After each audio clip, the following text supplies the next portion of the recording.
So in this video guys, we will be talking about how to change template of your website. So an honest answer is that there is no option to change template of your website on this version.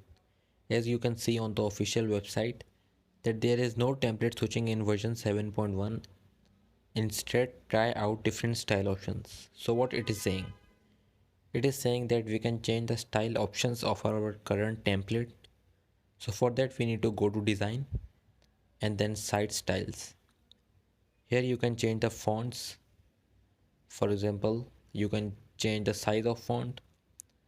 You can change the colors of the website. Below we have some existing color palettes. We can choose whatever we like. We can change the animation of our website as well. For that we need to go to animations. So here we have some different animations. We have fade, scale, slide. You can choose whatever you like.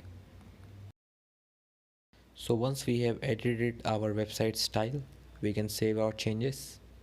I hope you found this video useful. Thank you for watching guys. Please subscribe to our channel.